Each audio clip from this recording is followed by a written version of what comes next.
誰もいない星の夜は眠の木の外れ Okay, here comes the fun bit. We've got our star. Now we want to put some colour on it. So we get our bit of tissue paper.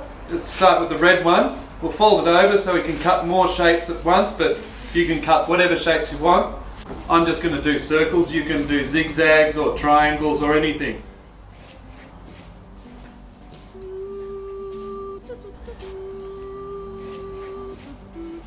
Now, we're going to mix up, like we're doing paper mache, we're going to mix up some PVA. You can do some flour if you want, but we're using PVA here.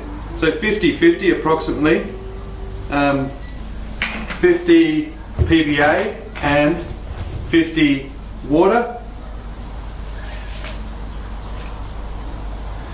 Get your brush, give it a swill, then start sticking them on.